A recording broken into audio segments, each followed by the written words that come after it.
There we go. Now they can hear us. Yay! All right. Hello! Welcome, everyone, to Tabletop Tuesday, where we talk about random nerdy shit while I play some sort of video game in the background for your visual entertainment. Are you not entertained? Oh, they're only an hour and a half away. Well, fuck. At 6:15. Okay, so they're going to be here in the middle of the stream. Well. All right. Everyone, welcome. If you hear some random, god damn it, Papa, you're setting fire to my tavern. Uh-oh, the fireball's stuck. Oh, there it goes. It went away. The fireball froze. Oh, man. Magic's getting glitchy. Yeah, the magic is getting very glitchy. I'm going to have to turn you down just ever so slightly. Sure. Because you're maxing out on volume on OBS. Yep. Now that I've got my proper microphone, I'm sure it's a lot better than it was. Oh, yeah. I'm going to turn you down some, and I'm going to turn up my headset so I can hear you better, but that way it's not blasting them. All right, so some things to get through before we get into our wonderful discussion today. One, we got our sponsors. Shockbite Gaming Servers. Check them out with the link down below, and I get some money out of it. And they have a ton of games, including the game, the modded game, Skyrim Together. You played Skyrim, haven't you, Camera? I can't remember if the last one I played was Skyrim or Oblivion. I've played various Elder Scrolls games. Yeah, I'm good. Maybe turning you down to 100 is what I need to do. Damn. My new microphone is too powerful. Apparently. God damn.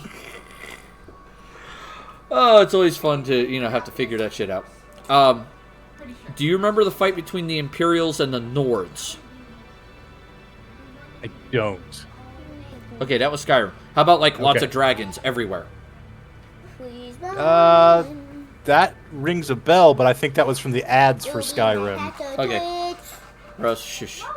Alright, so Skyrim Together basically takes that single-player feature of, all the Elder Scrolls games and allows you to turn it into a multiplayer server. Nice. So now you can do cooperative play. Unfortunately, unlike some games, the host decides the main part of the story. Okay. So, for example, during the Civil War between the Imperials and the Nords, whichever faction the host decides to go with, that's what all the players get. Okay. It's part of the programming. There's no way that you could do it. It works with mods, too, I hear, as long as you have the same mods installed. Yeah. It's really cool. I would recommend trying it at least once. If I could get, at most 4 people to play it with, 3 other people to play it with me. Mm-hmm. I feel like that would be fun. Anyway, Shockbot Gaming Servers down below has the ability for them to run a server for you. Wison's I volunteer as tribute!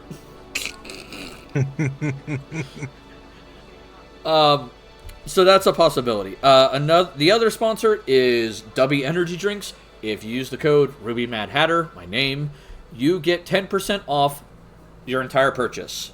And I get a little bit of a kickback. Yay! Woo! We've had several people do it, and they said that the stuff is good. Papa Ho, man, I haven't played Skyrim in years. Same here. I don't play it often. Yeah, my experience with Elder Scrolls games is just there's so much to do that I get overwhelmed. I like Skyrim's... How do I put this? I like the world of Oblivion the best. Mm-hmm. But I like the Journal of Skyrim better. Okay. Because the Journal of Skyrim allows you to track quests individually. Neat. Wisen, those W energy drinks are OP too. Taste good, and you can make a weaker brew. Excuse me. That keeps you awake and makes the tub last longer. This is true. It's a powder. You decide how much you put in. Nice. Papa Hollow says, my friend broke his copy by adding in a mod for Dark Meteor. He cast it and wiped out the town of Whiterun. Say it without sounding like a baby. That's fantastic. It's fuck this town in particular. Oh, Oh, This town, I'm out. so one of the things I want, working as attendant.jpg. So I actually discovered. Remember how we've talked about broken spells Sure. and how you can do a shit ton of damage with conjure animals? Yeah. I've discovered a spell that's worse. Okay. All right. The first part of it is you summon Insect Swarm. Yes. You create a 20-foot sphere of wasps. All right. Yes. The range of the spell is 200 feet. All right. You create it 200 feet in the air. The druid then does animal. Thank you, Enzo, for the fireball. The druid then casts some sort of polymorphing spell. It basically allows you to change a whole group of animals as long as they count as one category. So, like, you could change a whole swarm. You could change every insect into the swarm into an animal. Okay. Choose elephant. Yeah. For every 10 feet an elephant falls, it does 10d6 damage. I mean, is there not still terminal velocity in 5th edition? There is, but it's not a max cap on dice, it's a max cap on increases. Okay. Huh. I remember older editions, they used to cap falling damage at like 20d6. It's like you can't fall any faster than that. Yeah. No, I believe 5th Ed does max cap on number of increases, which is 5. Okay. So, usually if you're falling at terminal velocity and you only do 1d6 damage per 10 feet, congratulations, you're doing a max of 5d6. Yeah. Kroll just fireballed the place too. God damn it. Fireball, fireball, fireball. Fireball, fireball. Burn! Burn, baby, burn. Why do they keep tranking my Triceratops? While I often marvel at the dinosaurs, I am that not slang for often something? wowed by people. Tranquilizing? So listen when I say this. Wow. No, I mean tranquilizing the Cyclops. Oh no, I said the dinosaurs. Oh, sorry, I thought you were being, really the sword rude. teams don't work because storms have an immunity to spells that target a number of creatures. So that keeps it from happening. Okay. Good catch. Good I was catch. wondering because in older editions the swarms had something similar. That's actually better then. Okay, that still makes conjure animals the death thing, or the nuclear fireball of death book. Yep. All right. If my alliance declares war on these guys, who am I going to be at war with? That's a good question.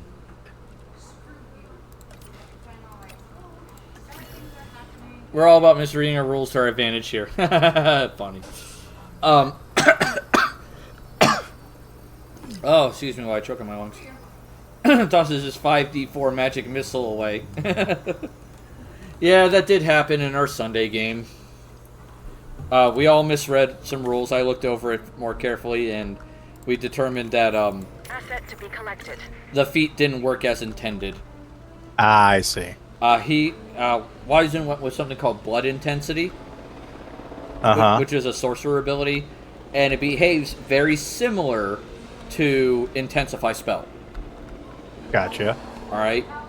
But unlike Intensify Spell, its max cap limit is your charisma modifier. Gotcha. Why are there people? By the way, your son's missed the toilet twice tonight. I see. So, like, initially, it's not that good of a feat early game. Mm-hmm.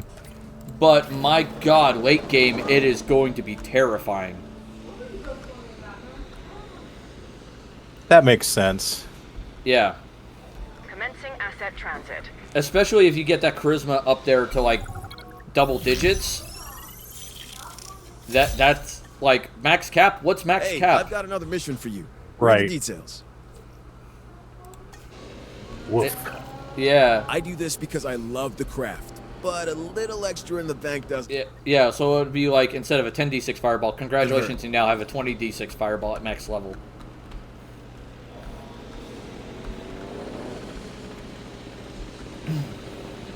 So there is that. Um, Yep. So, one of the first things I wanted to discuss today was the release of the playtest of Starfinder Second Edition. Now- Yes. Now, while I perused it lightly, I have not gotten a chance to do an in-depth read of it. Mm-hmm. All right? So please take this as you will.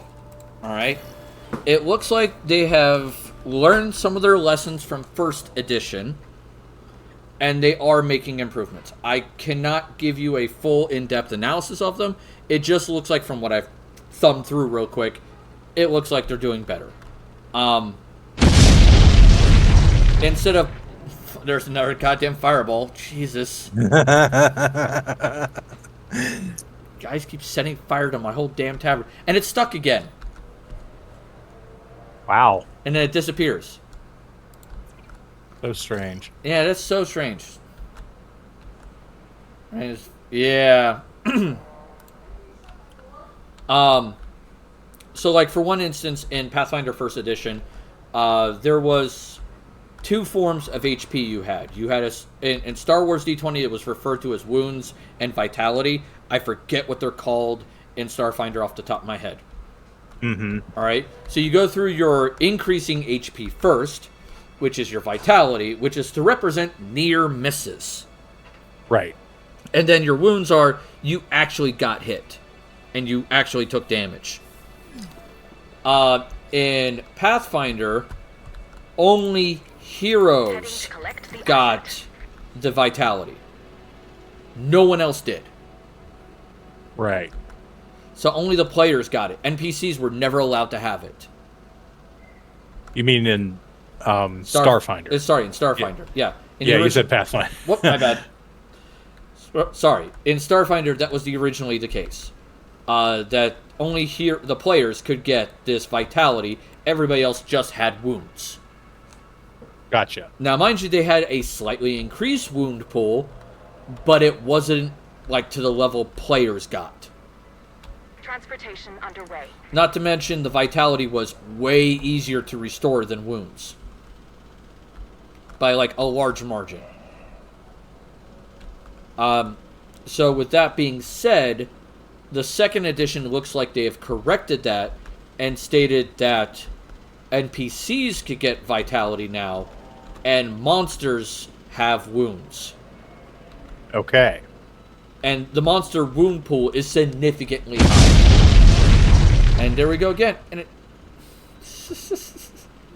it just keeps setting the damn fireball off over and over and over again. Fireball, fireball, fireball. Fireball. Da, da, da, da, da, da. I'm seeing if there's anything going... Oh, I did not accept all the check-ins from yesterday. I better fix that, so I don't accidentally give people double credit. You're going to be known as the Fireball streamer. You know, I feel like you guys are just going to set fire to my tavern. Got to get some fireball candies. Got to get some fireball whiskey. Yeah, I feel like I'm just going to happen on a stream. It's like, okay, shot a fireball. Here we go. Might do that for like a charity run or something. Like X number of dollars donated to charity. I take a shot of fireball. Mm-hmm. Or I like eat a fireball like candy, like a super spicy one. Oh, I'm glad I didn't accept that proposal for war. My fleets are in rebuild and repair mode. Oh, that would have sucked. Now, I will say this about Starfinder First Edition. The game's ideas weren't bad.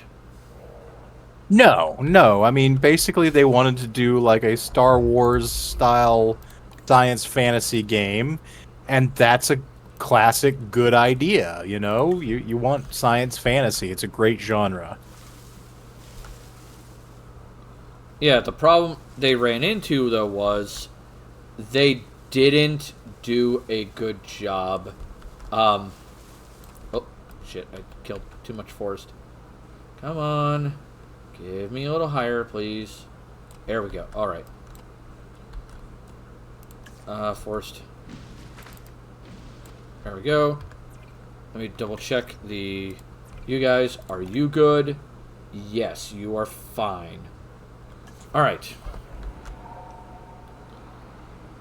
The biggest problem I noticed with Pathfinder... No, I said Pathfinder. God damn it. Starfinder. Starfinder First Edition was... They didn't playtest it enough. Yeah. They really rushed it out the door as fast as they could. And because of that, a lot of gaping holes were found in the system rather quickly. Yeah, they really need a little more time in the oven for that one. Yeah. Like, I would have loved to see it do better because it was an interesting setting. Sure. Like, they had some really cool ideas. Oh, excuse me. But the biggest problem I saw was like the encounter system was not well done. Like, it was really hard to build a balanced encounter in Starfinder.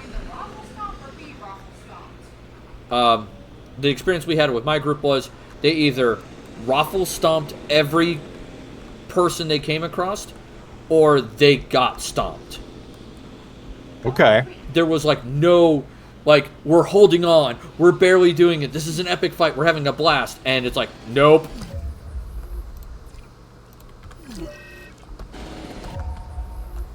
Why did you fucking break the fence, you little shit?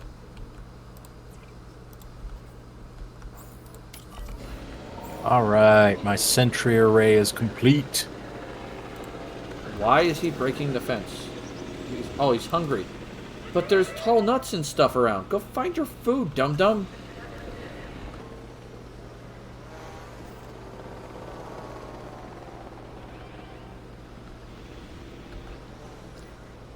Okay. Everything's fine. Let's release them out of their shelters now.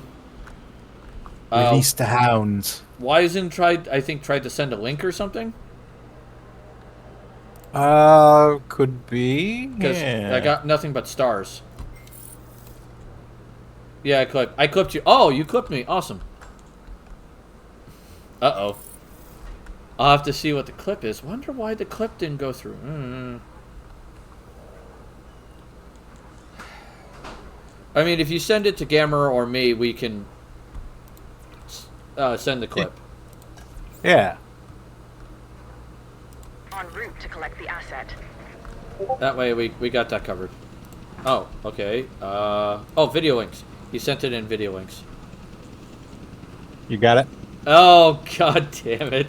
He clipped me where I went, fireball. Da, da, da, da, da, da.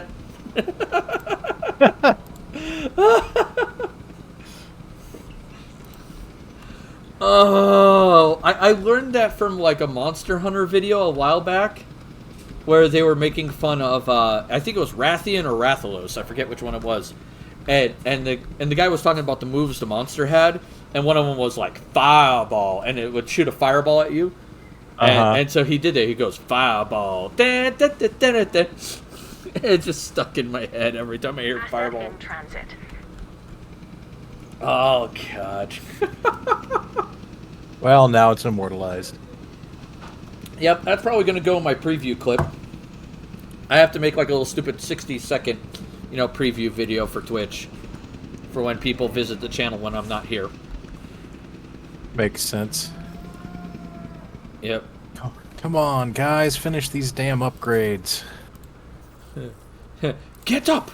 Move faster! Move faster. Great idea. If I finish upgrading my ships and then replenish my fleets, then I can go to war.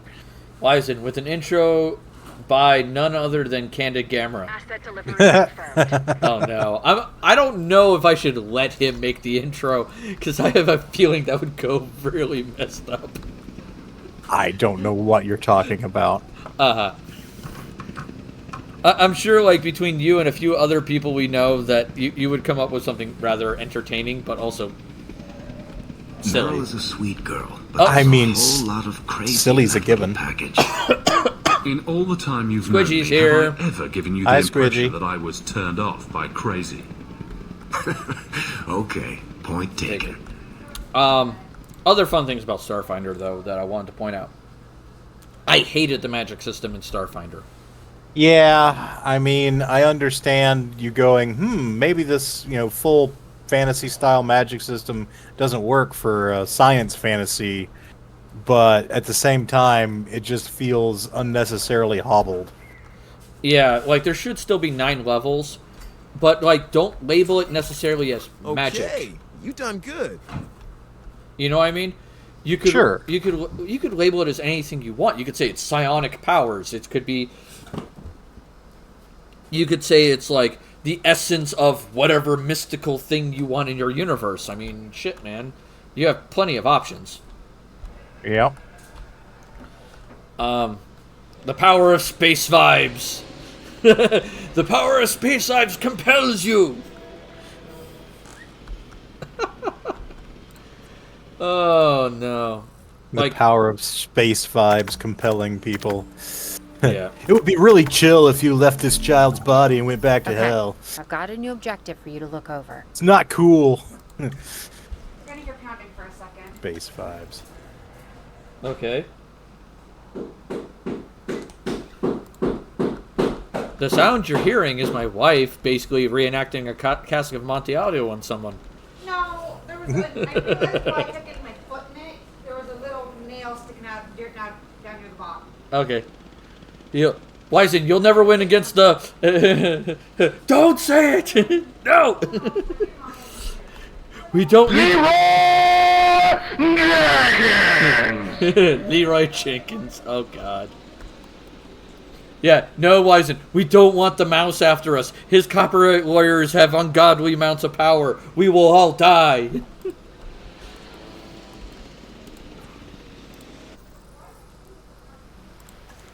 The only thing scarier than Disney lawyers are Nintendo lawyers. Oh, yeah. Oh, Christ. Those guys are not fun people.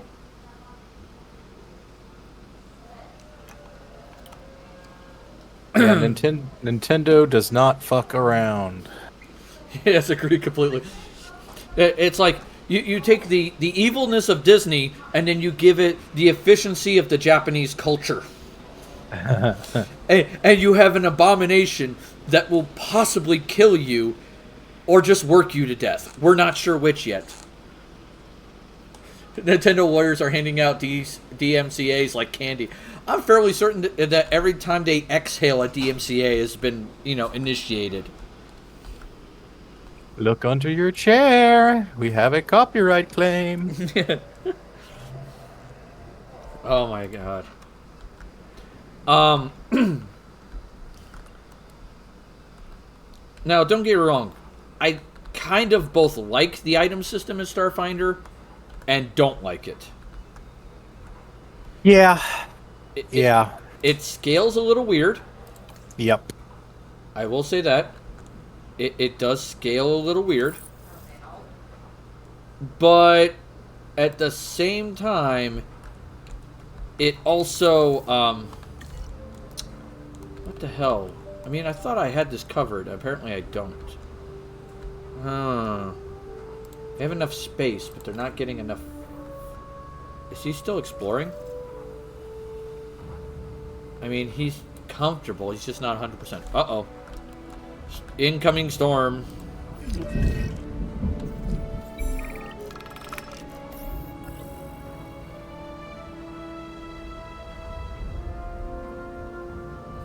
Sweet monkey Jesus. Finish these upgrades. Oh, thank you, Squidgy, for the 100 biddies. Our little Albert Biddy loves to be, played with and well fed. Thank you. No, I do not need that. Well, now all my scientists are exhausted again, so I have to send them back on break, even though they just came from break. They gotta stop having those orgies. Yeah, apparently. Oh, another dead dino. Asset collection request received. Building has been damaged. Okay. You've been damaged. Oh, you get that, would you, Deidre? Oh my god, everything's breaking! This is the first major storm I've had here. I gotta turn that down, god damn. Oh, if there's a storm, you better shut off all the electric fences. Oh yeah, because that makes sense. You don't want the, dinosaurs getting shocked. Nope. That's still too loud. Alright, audio. Let's lower. Put that to 60. Alright, that should be cool. Yeah, that's better. Someone not from Jurassic Park. What? Boy, working with the exhausting, my wiener is so sore. Oh my god, why said?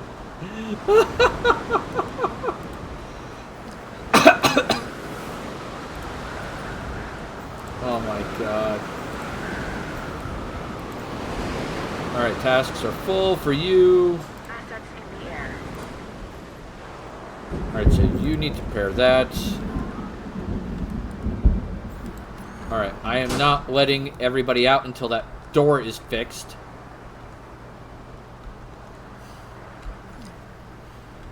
Yeah, I know. The power's off in that one area.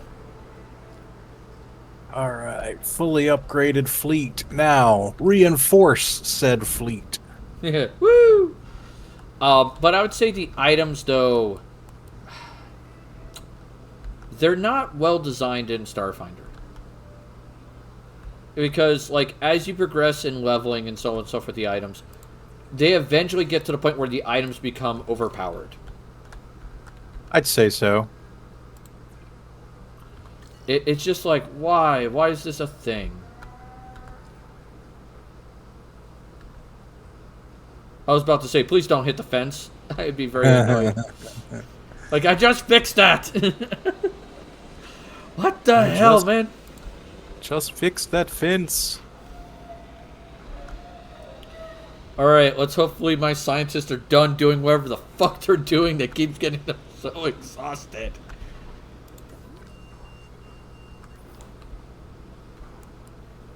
Oh, Science is horny work. Apparently. God.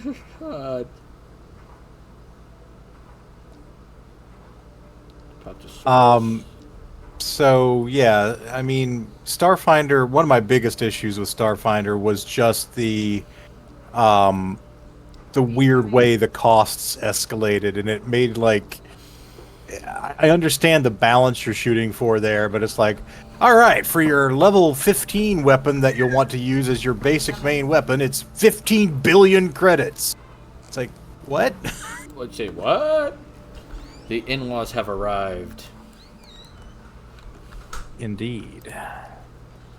Panic!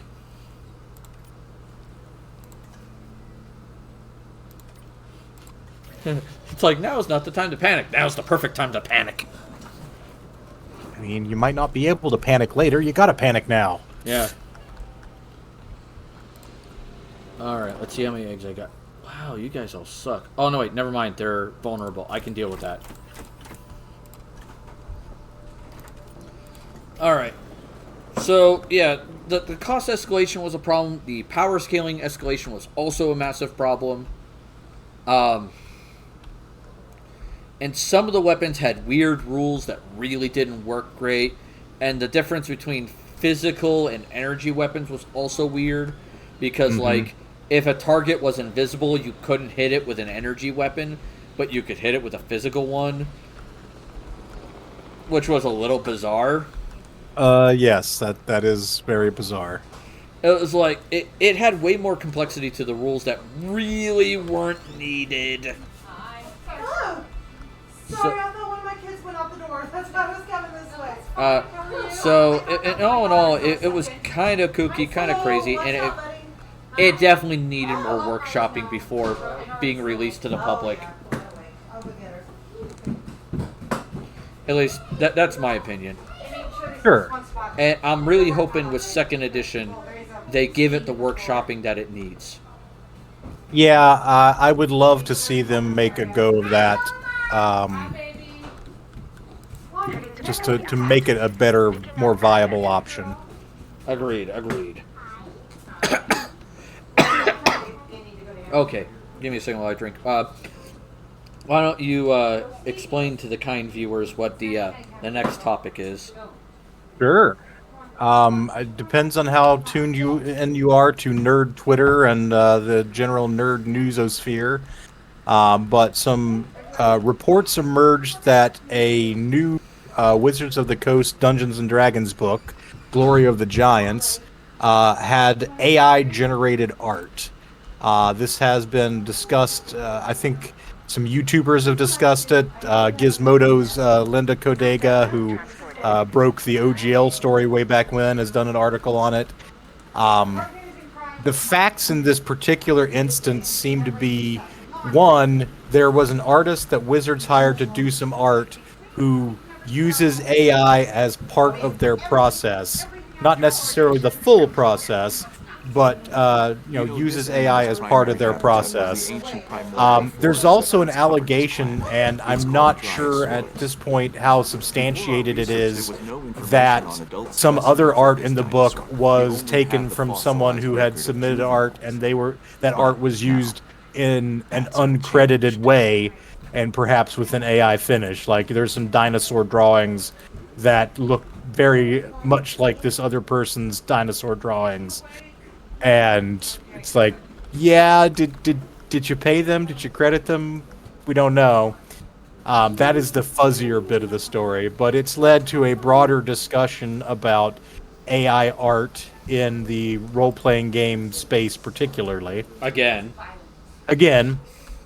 And Wizards' official position is that they did not know that this art was partially AI generated, and that they have revised their policy such that they will not use AI generated art in the future, and they're working with the artist to make sure that any future submissions are not AI generated. Which, good-ish? Yeah, but the fact that they weren't doing this from the get-go, a little problematic. I will say, yeah, there's... It's interesting that Wizards is so far behind the curve on this one, because other companies are out ahead of this.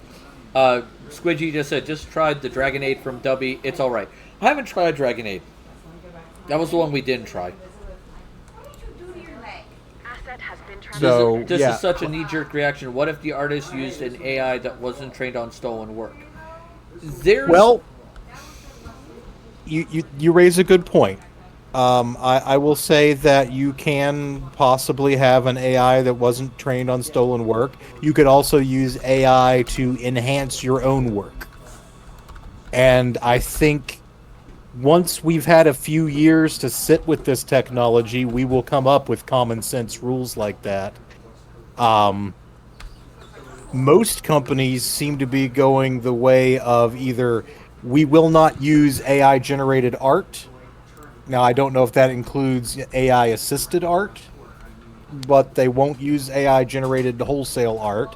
Yeah. Or if you're like on Drive Through RPG, if you make an RPG product, their way of doing it is just that you have to label it. Like, if your product uses AI generated art, it has to label said art as AI generated, which I think is a good middle ground. Yeah, I can feel that, because, like, I heard... Sorry, I will go and lurk again working. Hey, I mean, that's A-okay. I'll use this one story as an example of what I heard in Colorado, and this is kind of a neat little story. They were having an art contest in Colorado, and Okay. it was a digital art contest.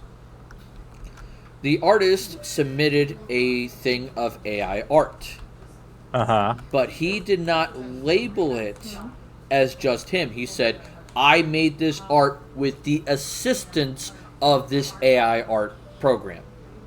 Okay. And he ended up winning the contest and all that jazz. several of the other artists in that contest rose a stink about it and said that he should have had his art banned from the contest because he used AI to help him build that art. And the judges basically pointed out and went, no, because he used it as part of the design process, not as the finished product. Right, that would be like the difference, like in writing, instead of having an AI write something for you, having an AI generate 10 prompts from which you select one and, expand on. Now, there was another instance, again in Colorado, where someone had won a contest with AI art, and it was the finished product was AI art. Mm-hmm. And the judges of that contest said the artist was okay to do so because they had labeled the artwork as being generated by that AI, and they guided the prompts. Yeah. Like, I don't think anyone would say that AI art is entirely without skill. Like, there is a skill to crafting those sorts of prompts to try and get what you want. It is not something that is trivial. But I think it is important to label such things because in the very near future, we're going to have AIs producing pictures that are indistinguishable from actual photographs, and that can be deadly for like misinformation. And so I just really I believe very strongly that we need labeling requirements on AI generated content. Agreed. I can agree with that wholeheartedly because it's just like labeling is going to be the most important thing in this whole process. And then the other thing that Wisen raised that I wanted to address is, if it's a model that wasn't trained on stolen art, do you know which ones aren't? Because I don't. I mean, maybe there are some that aren't. I don't know, honestly. Like, what about when AIs pass sentient tests? At what point is their work no longer deemed lesser? Here's the kicker. I'm actually going to point this out. All right, Adobe's isn't trained on stolen stuff. Okay. There are people who don't believe you, Wisen, when you say that. I've run into them on TikTok where they say all AI art is stolen art. All of it. I've run into it. But I'm going to use one example where I got into this argument with, or I wouldn't say argument, a heavy discussion with someone on TikTok about it, about AI art. And I used Star Trek as an example. All right. Do you remember that Data plays the violin, correct? Yes. Okay. Let's see if you remember this scene, because I'm trying to remember. God, I quoted the scene. Give me a second. I'm going to look up the scene real quick. God dang it. Star Trek Next Generation episode where Picard talks to Data about his music performance. There was something like that. Little people. I think it's Measure of a Man. Take this to your mommy. This is for her bed. It might be Measure of a Man that they did that. Could be. Those are your mommy sheets. All right. I remember it was one episode in Star Trek where they talk about Data did a performance and on the ship, like a violin recital. And Picard was listening back to the recording of it because he couldn't attend the recital, so he was just like, I'll listen to the recording. Hey, COD God Maverick, welcome. Anyway, so Picard's listening to him and goes, Data, how are you feeling? This, so on and so forth. Data talked about it. And Data goes, I don't think you'll enjoy my music as much because it lacks, and he did a little fist, soul. Yes. And Picard goes, Data, there's nothing of you in this. And Data goes, well, I'm just reproducing music from other composers or performers. And Picard goes, okay, what performers did you use? And Data rattles off 3 different performers. I cannot remember their names, but they are actually famous performers. Well, usually with Star Trek, it's going to be like 2 real people from history and 1 made-up alien-sounding one. Yeah, something like that. He names off 3 people, and then Picard goes, and he goes through each one of those performers, and they all have drastically different styles of performing. Right. And he Yes. goes, you took those three styles, combined them together to create a new form that is your own. That is still creativity. Sure. When I mentioned this to this person on TikTok, they stated, how dare I use Star Trek and a character that's all about the exploration of humanity to show that an AI has the capabilities of a human. Ooh, they missed the message there, did they? I think they missed the boat.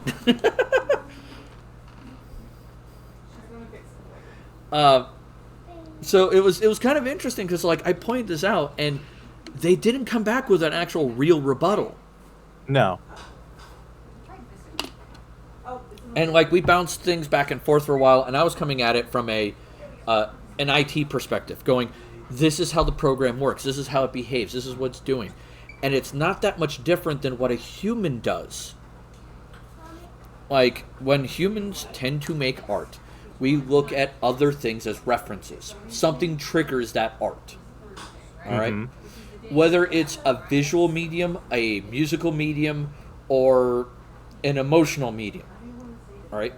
One of those triggers the art, and then you look to your surroundings to create that art. You want to sit down? Hand me the roll. Whether that's looking at other artists who have done art, or looking at objects around you to help create that. What an AI does is not that much different than what a human does in that regard. It looks at what has come before and goes, I'm going to combine several styles together in order to create a new piece.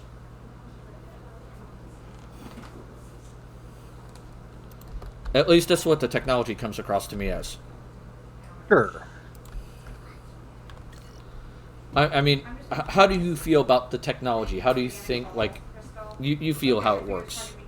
Well, here's the thing. Wiesen raised the point of, like, at what point do AIs, what happens when AIs are fully sentient?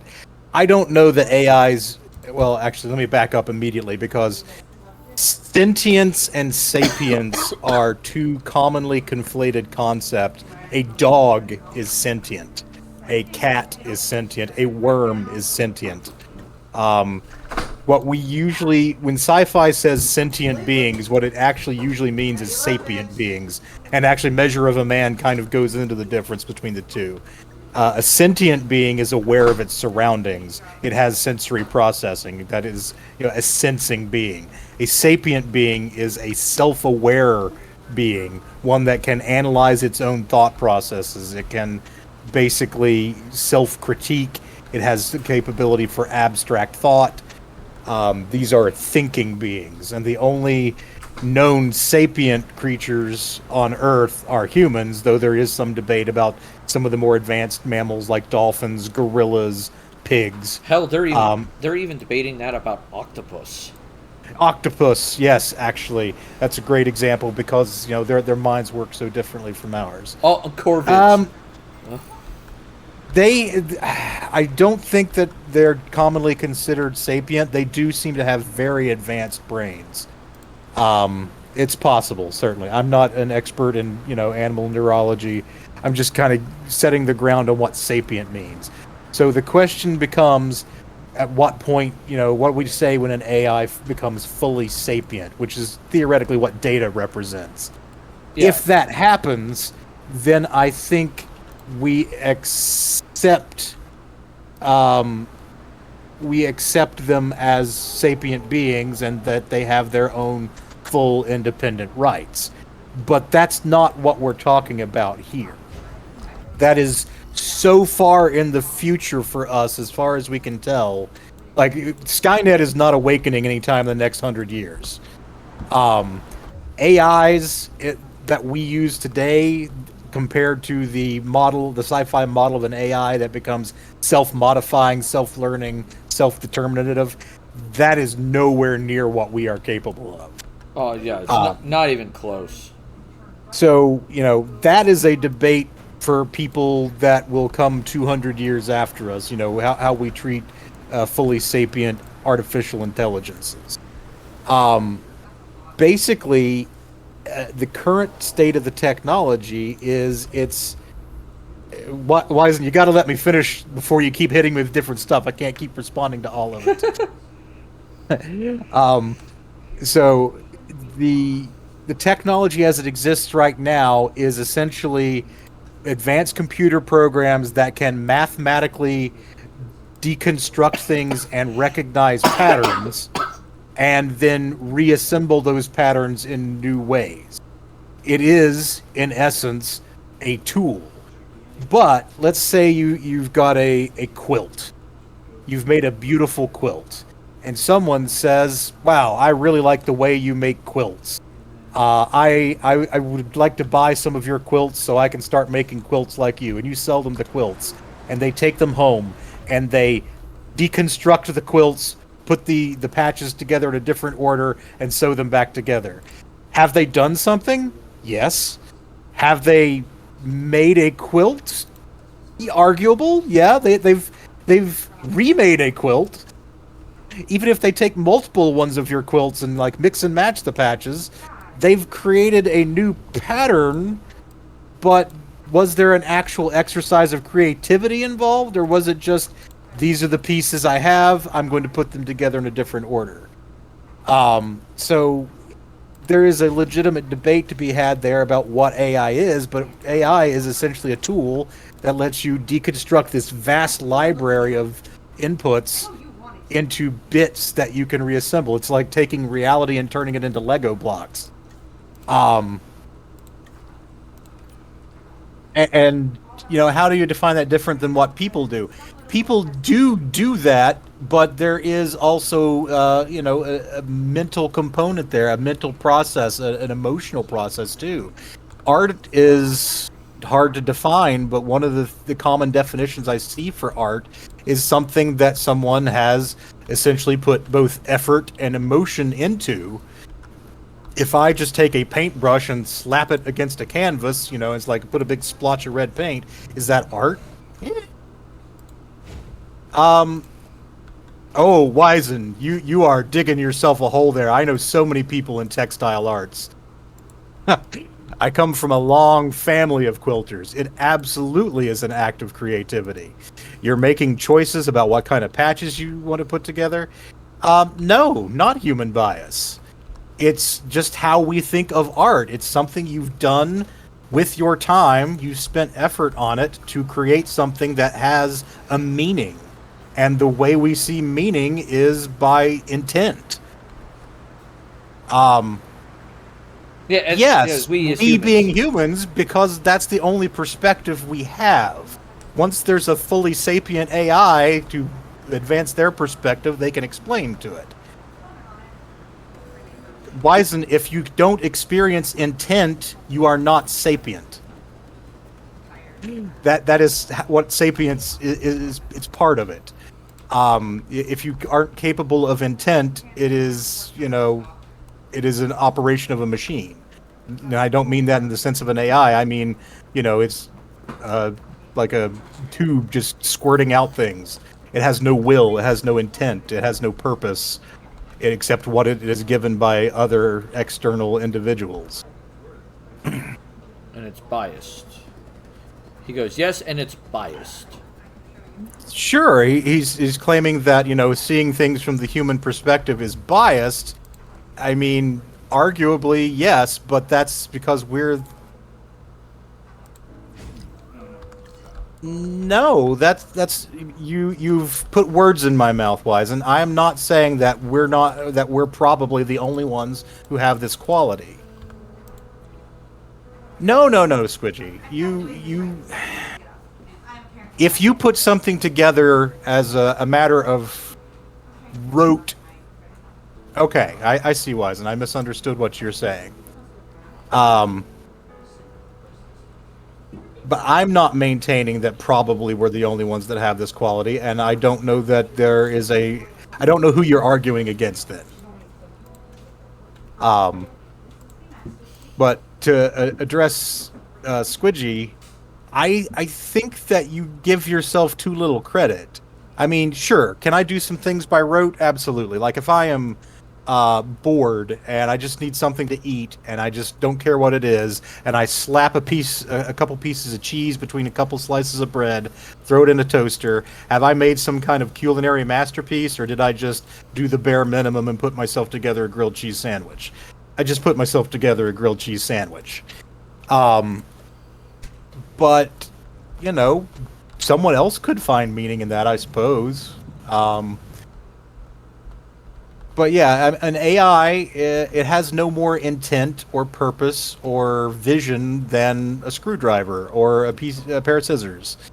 It is a tool, and in this case, it is specifically a tool used to assemble from different disparate, broken apart bits something that is not necessarily new. I mean, Wisen's earlier point about there being nothing new under the sun is, you know, well taken. Every note has been sung. It's the combinations that make it different. But, you know, it's the making of the choice of the combinations. That's kind of what I'm zeroing in on here. Like, if an AI and I happen to compose the same piece of music, and the AI was trained on different artists, and I've listened to those artists and they've influenced me, the AI hasn't chosen in any meaningful sense to put those same arrangements in. It has mathematically determined based on probabilities what it thinks sounds good. And when I say thinks sounds good, God, that's just a whole poorly phrased. What it has been mathematically trained to assume sounds good. An AI is the combination of its programming. And to an extent, a human being can be said to be the same thing. But I have made a conscious choice. Now, if you say, well, you've made this conscious choice based on what you've learned as you've grown up, the music you've been exposed to, yeah. But you can't decompile my source code and go, he made this choice because of factor A, B, and C, and here's the mathematical weights to prove it. We have this fuzziness to our thinking that allows for, like, really orthogonal directions. We can do something unexpected. If you had the right tools, you could... Could what? I'm missing something here. Yeah. Oh, that goes over here. It's a bias. It's bias because we set ourselves separate. If you had the right tools, you could decompile our programming. I mean, if you look at psychology in a particular way, that sort of makes sense to me. I can see that point of view from that. You can... The thing is, you can say, oh, you did this musical phrase because you... Okay, well, see, here's the thing, Wisen. The physicality of a brain and your genome is only part of the puzzle. We don't even understand how our brains fully store memories and things. We are nothing but the sum of our experiences. That's part of it. We are the sum of our experiences. We are the sum of our genetics. Okay, Wisen. You seem to be getting really worked up about this, and I do not understand why. So, I'm saying that the right tools to do what you're proposing may not ever exist. But we're also not saying that they can't exist either. Right, yeah. We have no reason to believe that they are possible or impossible. It is speculation that there may be some way we can eventually reduce a human being to a series of ones and zeros. Right. Maybe.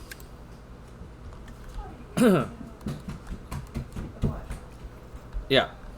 But the current state of AI is not that. It is a very complicated set of, screwdrivers and hammers and cameras and just all these little different tools working in concert. It is mathematics. It is algorithms. And I heard one person state, and they were like a scientist, I can't remember their name. Their statement was, we do not actually have AI right now. We have No. we have machine learning. Yes. Um, Yeah. See, that's another part of the problem. What we're calling AI in the current context, that's not artificial intelligence. It's it's bastardizing the term to make it essentially almost meaningless. or at least easier to understand for people. You can, yeah. I mean, you know, you look at this and say, "Oh, AI like Skynet." No, no. It's not. It's a model. It's a complicated mathematical model for taking things apart and putting them back together.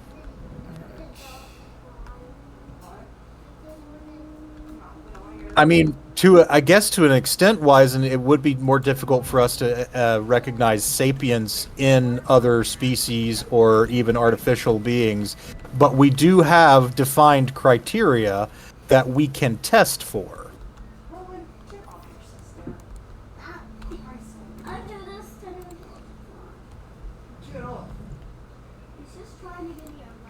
All right, so that one goes We there. we absolutely can tell sapience in our own species. I'm not sure what you mean. I might debate you on intelligence in some of our species. But Yeah, that's fair. sometimes I seriously wonder if we have, like, you know, people with any real brain power. But hey, Yeah. I mean, there are common tests for, sapience. There are, markers that we use to judge development in infants that are based on kind of measures of sapience, like object permanence. Can a creature recognize itself in a mirror? If it can't, it's not sapient. I mean, assuming it has visual capacities. If it can, it might be sapient, but that's not necessarily the end condition. actually, the funny thing is, you don't even need visual thing to understand object permanence. Sure.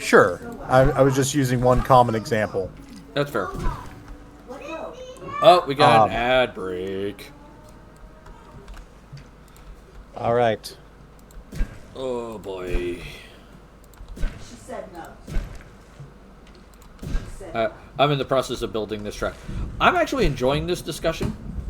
Yeah, I mean, it's a good discussion. And,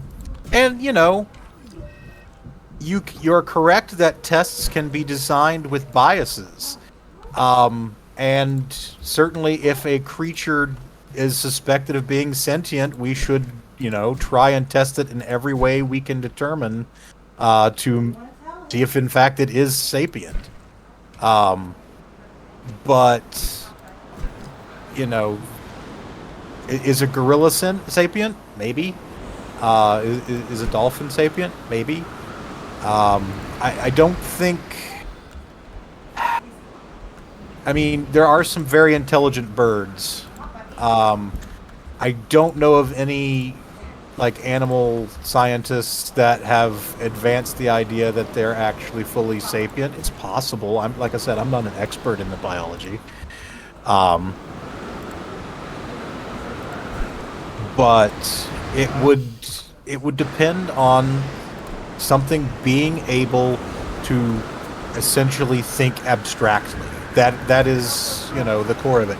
Do you recognize that you have an independent mind from other creatures? Do you recognize that other creatures have knowledge that you do not?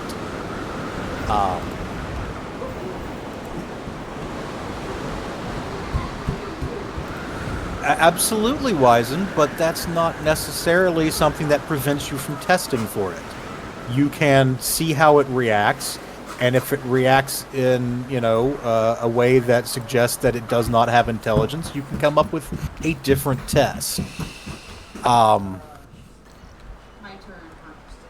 I do find it a little amusing that you seem to be advancing the idea that we can never test for sapience, but we'll be able to deconstruct the human brain into ones and zeros.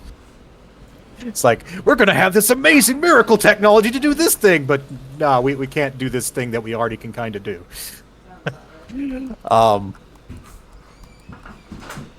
Yeah. I mean, why isn't you're sort of shitting on the whole idea of science? We try things that might not work, but we do it, and that does bring the process validity because we try it, and then if it doesn't work, we try something else.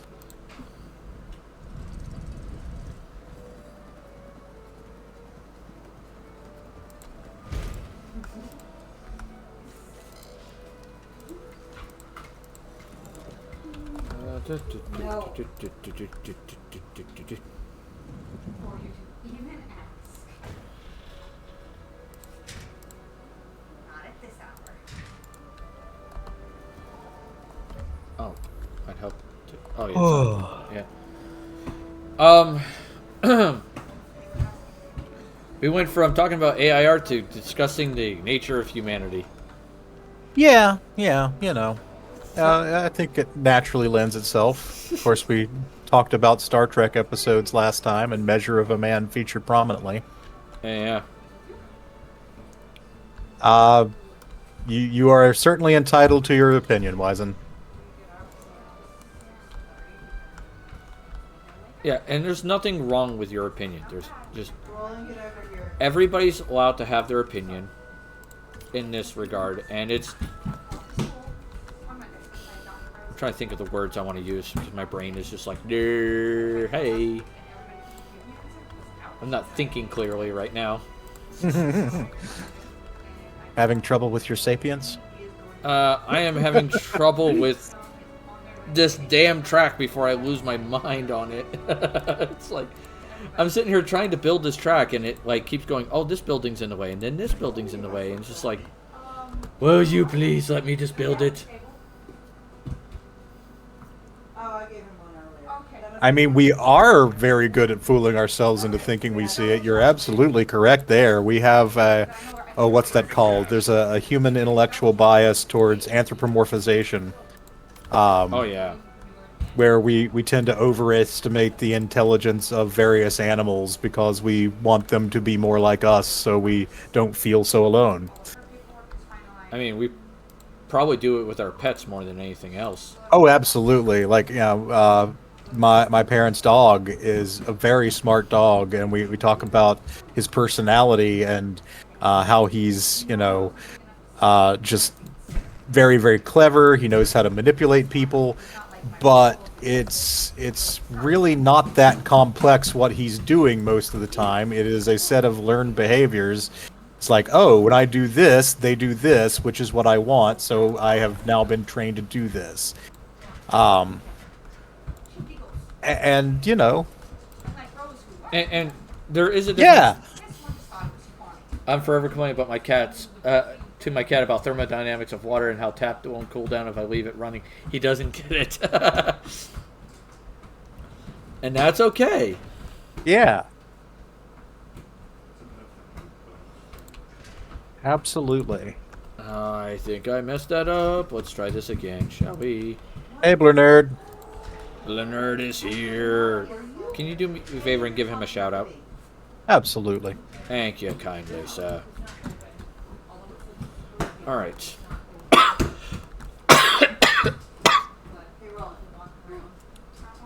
Oh, I need another power plant. You must construct more pylons. You must construct additional pylons. Ah, that's it. Yep. AP is here. Hey, Hello, AP. You just caught us in the middle of our wonderful AI discussion. Indeed. Why do my dinos keep getting tuberculosis?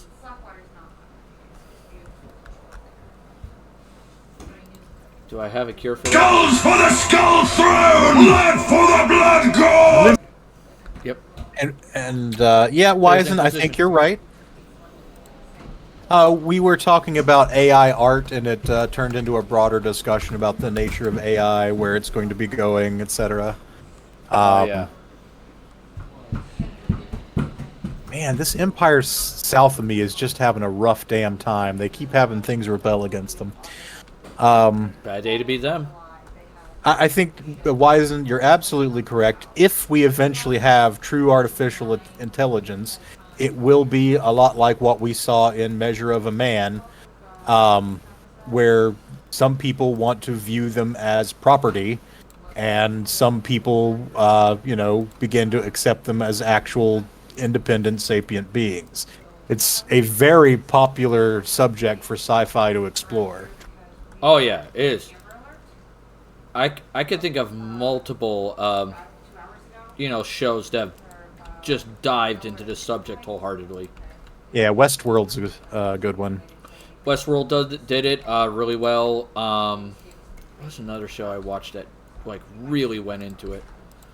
Oh God, I'm trying to remember. That'll be easier to use. Oh, for your comment. I find funny that Sophia was granted citizenship, and she has more rights than actual human beings in that country. Yeah. That's a little messed up in my opinion. That's pretty fucked up. It's just like, what?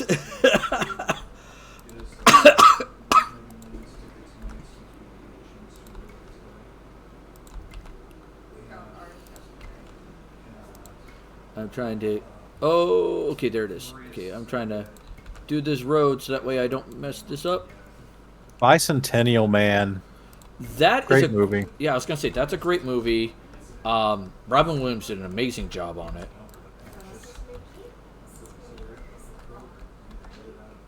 I think that's the definition of humans is that's effed up. Yep, Fair. that's fair. Yeah, that's a fair assessment. I mean, we're kind of an oddball species. I gotta say, one of my favorite Reddit series I always listen to is that humans are space orcs. Yeah. That is really well done.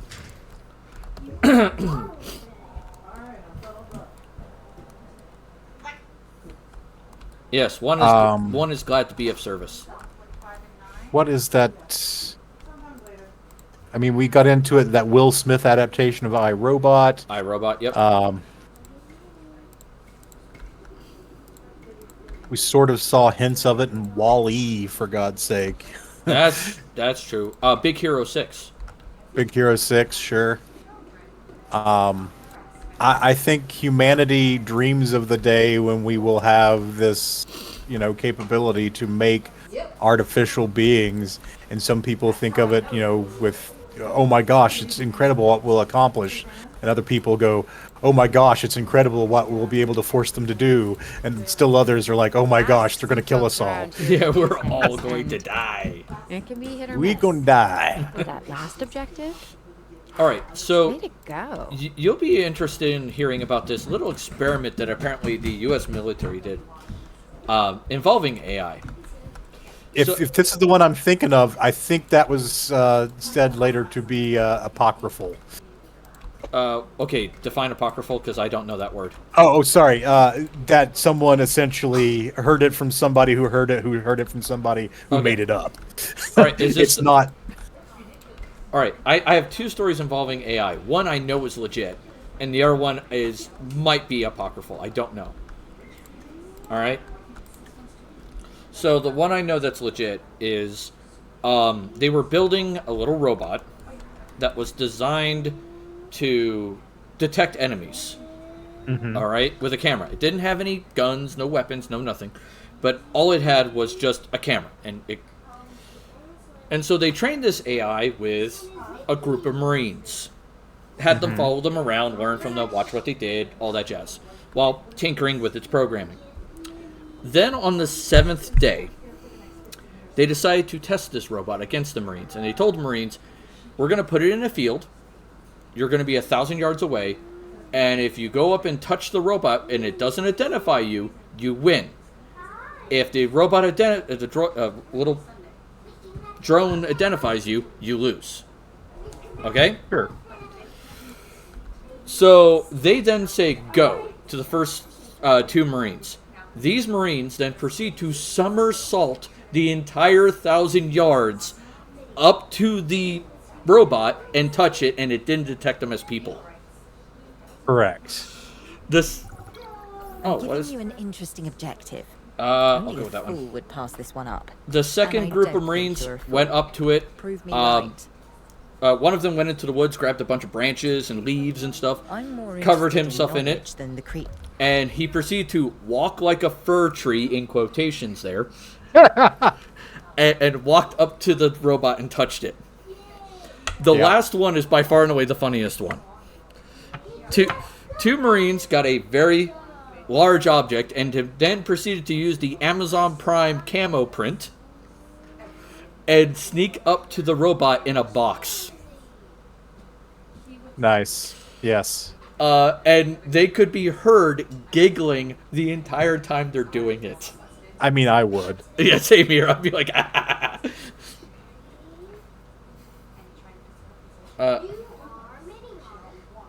they learn to lie. Yep. Yeah, robots have, machine learning has been taught how to lie when it's necessary. The second story I know, and this one may not be true, may be true, I'm not sure. This is what I've heard. And this may be the one that you said is apocryphal. Yeah. The U.S. military basically built a simulation. And they put two different artificial simulations in there. I don't want to say AI, I'm trying to avoid the term AI, but that's kind of the term that was used. All right? One was designed to be aggressive towards humans. Like, your job is to destroy humanity. The second one was, you are to protect humanity. All right? Okay, I'm working on it. Apparently, I'm being too loud. Okay. The one that was trying to protect humanity actually tried to put humans in essentially like the equivalent of zoos and do all that jazz. It did what they expected it to do. The aggressive one did not behave as they expected. Instead, it, in the simulation, built itself a bunker, gave itself its own energy source, like a nuclear reactor, essentially, and waited humanity out. And when they looked into it to try to figure out why did it do this, things of that nature, its thought process was, humans are going to destroy themselves. Why do I need to waste energy and resources doing it for them? Yeah, that one does seem a bit far-fetched, just based on the capabilities. But I get you. That is actually not the one that I was thinking that you were going to talk about. So there was supposedly a story about a comforts that come with wealth. artificially There is no intelligence denying that the enhanced park is a drone business. that So we was have to be aware supposed of to the take bottom out line. targets, and it had like a handler that could, cancel its target acquisition if it was deemed to be, had locked onto something they didn't want to destroy. And supposedly the AI in the simulation turned around to destroy its handler because it was keeping it from destroying its targets, which that one's bullshit. He said that's an awful liberal one to be made public. He's talking about the one with the two AIs. Yeah, two AIs. I've heard about that story. Yeah, I would feel like that's the case too. That's why I don't give it like completely credence. Yeah. But it does also sound like the type of experiment that the DoD would do. You know what I mean? Yeah, but I just don't think that we have models with the capability of going, humanity's going to destroy itself. I'm going to wait this out. That, if that happened, then that is a badly programmed intelligence because it is not doing the thing it was programmed to do. It sounds like it's true. It doesn't say a lot about us. No, it doesn't. That's why I gave it credence. Like, this has enough truth to make it sound like it's possible, but it still makes me question it. Yeah, basically right now we don't have the capability to make a segment of code that can extensively self-modify based on inputs. We've got a lot of places working on that kind of stuff, and maybe one day we'll have that. But right now, the things we call AIs, they do what they're programmed to do. And that can mean sometimes that they produce unexpected results because people didn't realize what biases and things they were programming into them. Like AI has like a racism problem in many cases because the people who programmed it were racist. Yeah. Subconsciously, not even necessarily consciously racist, but Oh yeah. yeah. It's a little weird. Now the thing of that, like the circle is slightly back to TTRPGs. I don't see AI being a problem, though. There are some people who are concerned that AI may start being used to do DMing. I've seen that a lot. If you want to run a basic module the way it's intended to be run and you're not focused on the role-playing elements, I'm sure that we can make a model that would run a game fairly efficiently and effectively. I feel like in that example, the best thing is video games. There are several video games that are based on modules. Yeah. And that works. It's kind of its thing. Yeah. Asset collection request. So, like, I could see it being done, but, like, the biggest problem I've always had with video games based on modules is that I end up looking at what they do in the game and go, there are so many different things I want to do here that I can't do them. Yes, and speaking of, it sounds like from everybody that I've heard talking about it that the designers of Baldur's Gate 3 have done their damnedest to make it possible to do some really off-the-wall things. That's also I heard. So I applaud them for their efforts. It seems like that they might have really outdone themselves. I'm hoping that's the case, because I like it when they make video games of tabletop RPGs, because it can sometimes get people into the hobby. Mm-hmm. Because I'll be brutally honest, my first experience with Warhammer 40k, which was before I met you, was Space Marine. Sure. That was my first experience, because my wife's boyfriend at the time was playing it with his friend Dave. Mm-hmm. And I watched them play, and I was like, oh, this looks like fun. There's some cool stuff here. And then you showed me the tabletop game, and I liked it. It was fun. I enjoyed it. Oh, excuse me while I choke on my lungs here. Where's that vehicle? Oh, there it is. Why are you not doing your job? Oh, test slots are full. You have avian pox. Why aren't you fixing? What is going on here? Oh, because you're just inside. So what is going on? Looks like I'm gonna have to take direct control. Time to take direct control of the ambulance. Do I want to declare war and get my secret fealty guy to turn to my side, or do I just want to let this other federation sort of disintegrate and implode? Are you kidding me, game? Come on, man. I hate it when it does this. Or it makes it so like you can't get to where you're wanting to go because there's like all these trees and crap in the way. But like you can't take them down because the dinos need them. Yeah. All right. There's another one down. All right, water source. There we go. Ow! Hey, dang it!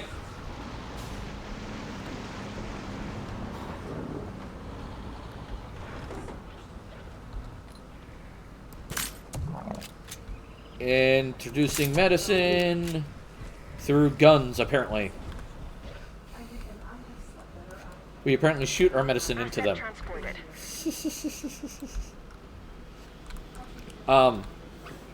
Do I think NAP's fireballing the tavern again? Thank you. Progress. Do I think AIs will replace DMs? To be brutally honest, no. There's just a level of adaptability that an AI just can't have that a human can. At least at this time. Right. Did I propose that I was the Galactic Custodian? Because they just made me the Galactic Custodian. I'm not going to argue. I mean, sure. Alright, T90 official. Delivery has been complete. Hi. Alright, someone's messaging me. Have you watched Jurassic World Dominion? No. I actually have not. Underway. I have not seen any Jurassic Park World movie like World or Beyond since World. I haven't watched Jurassic World. So like most of what I understand of Jurassic World comes from the video game.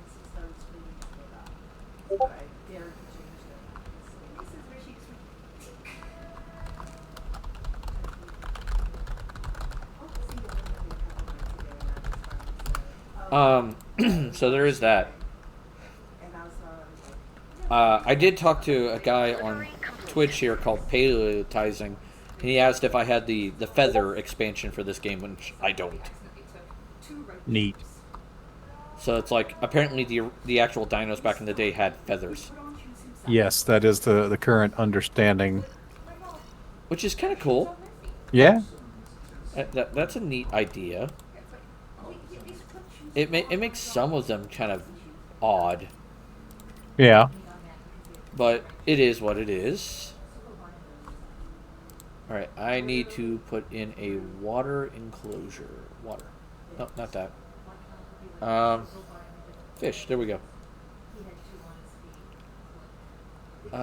Base appeal. Spinosaurus? Nope. That is a... Hermaphrodon. Nope. What do I need? Let's go with Tylosaurus. Let's go with that one because at least I know that one's water. Alright, so which one has the base appeal? Mosasaurus. Okay, so Mosasaurus. So that's what I want. I want a Mosasaurus. Does anything play that? No. Okay, so I don't want that.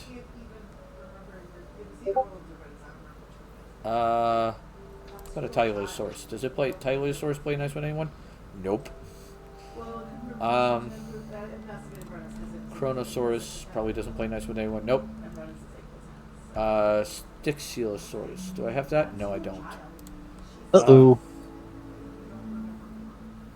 I got Plesiosaurus and Elasmosaurus. So Mosasaurus is my best bet, and I could just have two of them in this whole place. That's a lot. Hey, I love you. I love paleotizing. Yep. Makes the T-Rex look both cool and odd. Oh, yeah. Yeah, it's like we have a giant murder chicken. That's the best way to describe it. It's like, hi, Mr. T-Rex. You look like a giant murder chicken.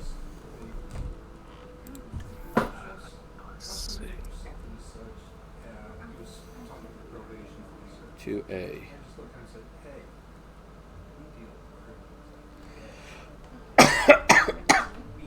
All right.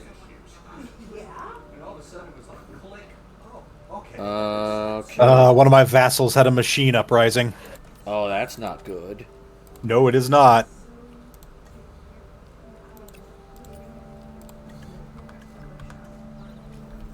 All right, so we're studying some water ones. We're gonna get some good water guys. We're gonna get little fishies. Fishy, oh. Fishy. Oh my god. The AIs are on the move. Yep. Yes, they heard us talking about them. Purge them. Purge. Purge in holy fire. I think my vassal is gone, because I think they only had one system, and that's the one they lost in the uprising. Uh-oh. They still have like multiple. Oh, their planets aren't taken over, but the system stations are. Okay. That's neat. That... Oh, they probably don't need my help. They've got this. Oh, yeah, they totally got this. They have so much more fleet power than the AIs. Oh, okay. Oh, my God. Alright, marine reptiles. 2X is done, and now we're researching 2B. And then I gotta decide which one I want. Because I'll To be or not to be.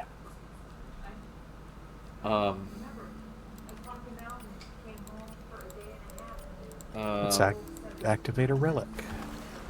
Because I need to figure out which one of the three I have to go for, because I have to get 3 of them. I would like a Mosasaurus, but I can't get that. So I'm going to go for the next one down, which... Let's see what I got access to.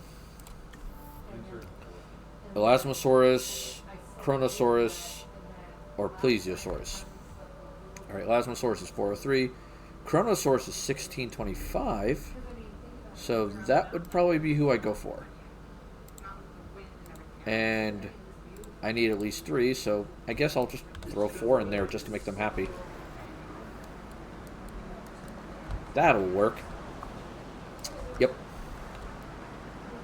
Is 2B the Chronosaurus? Please tell me I already got the Chronosaurus. Or is that the other one? X. Yeah, it's the X one. Okay. So I'm researching that just for the funsies. Alright, so I need filter. Marine, there we go. That's a Plesiosaurus. Chronosaurus should be over here. Yep. Alright, let me get that taken care of. It's on.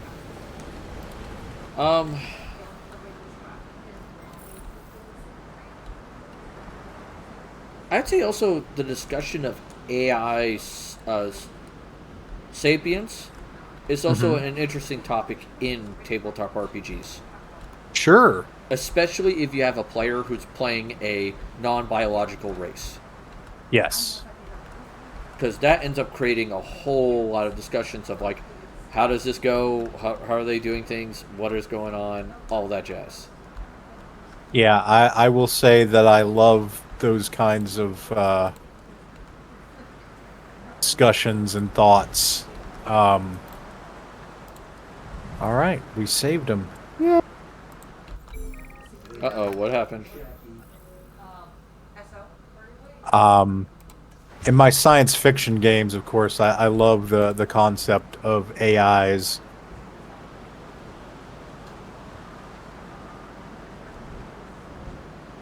Both AIs that are allies of the party, AIs that are opposed to the party, AIs that are members of the party. In my current Guardians of the Galaxy style game, one of the party companions, one of the NPCs, their engineer is a little indestructible robot dude who is a fully sapient artificial intelligence. And he's not necessarily much in a fight, but he's almost entirely indestructible. Like, he could be at the center of a complete warp core breach and he'd be a little scuffed up.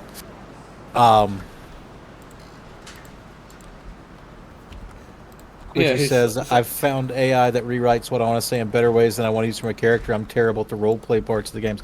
Hey, and that's something else that Ruby and I were talking about before stream, is ethical uses of AIs versus unethical uses of AIs. And like, if you're using a model that's not trained on stolen content, I think you're generally good.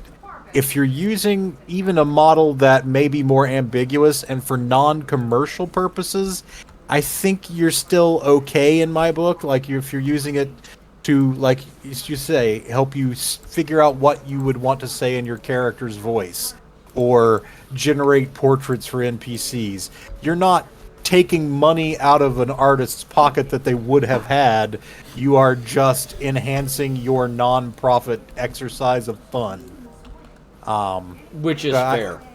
Yeah, and I think that's a reasonable use case.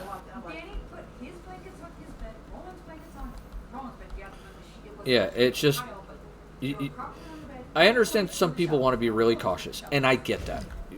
Having a level of caution about it and being mindful of how you use AI is important. All right? Absolutely, and that's true of most any tool. Yeah. I wish people had been more cautious about like digital currencies and Bitcoin and that shit. Yeah. Oh my god. Because that was just terrifyingly bad. Like, is there a legitimate use case for a digital currency? Yeah, I can think of some use cases for it. Did it turn out that any of those came to pass? No. It's basically an untraceable way to buy illegal things, or to ransom people's, computers back to them, or to scam people into buying shit that they, don't want, don't need, and ultimately has no value. And I'm worried that the current track of AI type products are going the same way. I worry that we are in a, it's the new Bitcoin, it's AI, and yeah, it's just frustrating. Oh yeah, immensely. Oh shit, you don't have fuel. What the fuck? I just popped an achievement from helping the Infinity Machine that I haven't seen before. I helped it birth a new universe, apparently. Yay? I hope it doesn't ask me for child support. Oh man. God dang it, man. It's got 100 trillion mouths to feed. Yeah. Oh, I don't have the fund. Oh shit, I'm down to 62,000. AP says congrats with a question mark. Yeah. Candid Gamera, I present to you a healthy baby universe. Congrats.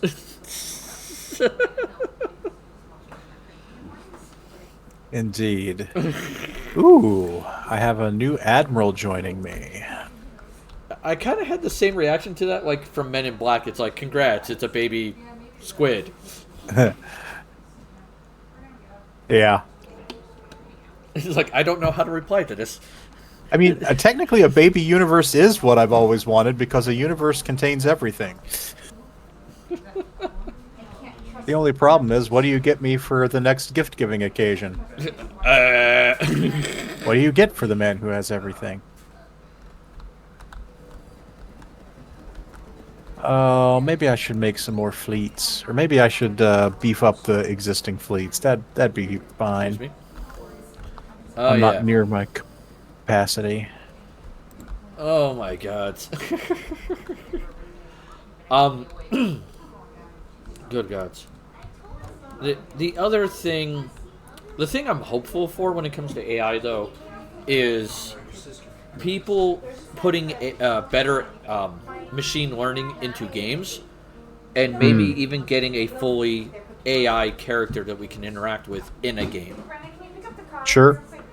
Because like, I feel like certain RPGs would be really cool if the machine learning was better, or anything like that. It would work out better, and we'd have a much more interesting game. Sure. Yeah. Like, I'll give you a good example. The Fallout series. Mm-hmm. See you tomorrow. The in-laws are in the process of heading out the door, apparently. Okay. Nani? Too many people, small space, Dad's not doing well with it. So they're going to stay somewhere else? We're gonna stay on hotel overnight. Okay. Because it's not that, it's just, he's had 4 kids. Okay, 4 to 5 kids so all summer. apparently the in-laws are not staying the night. Okay. They're going to stay in a hotel and visit in the morning. That's probably going to be less stress on the household as a whole, just having less people crammed in it. Her dad was having issues with the number of people. Yeah. Yeah. And I get that. That's A-okay. I get it. You need space. That's fine. Yeah, I find Could've myself said hi. easily. Huh? You could have said hi to them. In the middle of this, You huh? could have taken 20 seconds, turned around and said, Are they "Hi." giving you literally shit for that? No, but I'm gonna catch shit tomorrow. Oh, for fuck's sake. Apparently, Anne's gonna catch shit for me not saying hi. I mean, to be fair, it takes a certain kind of arrogance to show up at someone's house unexpectedly early and then not expect them to drop everything, and pay attention to you. I think the problem that will require more processing power, which means updating all the computers again. Squidgy, I would normally agree with you, but the thing of it is, computers are going that way. It's about, on average, every 5 to 10 years, most people replace their computers. And the baseline computer power has definitely increased over the years. Yeah, I mean, I don't know that we're still sticking with what they called Moore's Law, which used to be just kind of a rough estimate of how computer power advanced over time, but we still making strides. Yeah, I feel like we're definitely making some pretty potent strides. Would I say it's like perfect? Nah, dog. We're nowhere near perfect.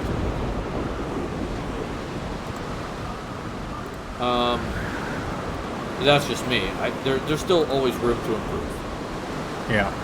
Can't wait till mobile processors overtake the x86 die.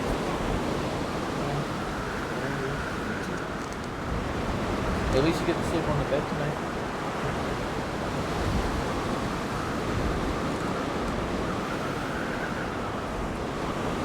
I think I may need to build another facility to help with repairs and stuff. Yeah, I'm probably gonna have to do that. Okay, storm's gone. Close shelters. Release them into the public. Alright, so operations, response facility. There we go. And where is my other response facility? Because I need to tell you to repair something. Oh, he's already done it. Cool. Anything else broken? You and you. Okay. Yeah, mobile processors are definitely improving. There's definitely a lot going on there. And I'm glad for that. I mean, good gods. And the funny thing is, like, when it comes to gaming, the big gaming frontier that seems to be getting the most games so far is actually mobile gaming. Yeah. I'm a little disappointed, honestly, because I don't like the form factor of mobile for gaming, and a lot of the companies that produce games are focused on it, and it's just really frustrating to me. I imagine. And a lot of the mobile games tend to be microtransaction loaded. Yeah. Not a fan of that. Yeah, the big thing I would always recommend to people when it comes to especially mobile gaming is if you have kids anywhere in your vicinity, lock your purchasing ability. I do like my screen not to be my UI and not to have to pay to win. Yep. I agree. There are some mobile games I do futz around with, mainly because I have an app on my phone that, as long as I'm playing these mobile games, I'm earning tokens. Those tokens are eventually spent on prepaid cards that I can get to use for, like, Amazon, Walmart, Grubhub, stuff like that. Sure. Bison says, I say as a mobile game developer. Oh. I didn't know you did development. Yeah, that's pretty cool. He's actually in the process of finishing one of his games. Very cool. He's in the testing phase, I believe. He's having people test out his mobile game. I'm very excited for it. I hope it does well. Yeah, I think, I think the only mobile game that I'm currently playing is like a little word type, word find game. Which, I dig those. Mom plays Words with Friends. Reskinning phase. Okay, I'm not sure what that is. I've never done game development. Basically, you've got the fundamentals of the game running, and you're just kind of finalizing the art asteroids. I said I started to say assets, and you said smashteroids, and I said asteroids instead of assets. Funny how our brains work. Oh yeah, I knew. We posted a link in the Discord to your was it your itch.io page? Yeah, I tried that out. It was a neat little game. Oh, I guess I didn't connect it specifically to mobile because it was running in a browser. But yeah, cool. Oh yeah. I have high hopes for it. It looks like, from what I saw of it, it looks pretty good. Like, it has promise.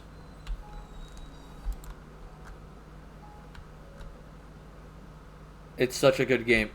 Yeah, I mean, from my experience of it, it was pretty fun.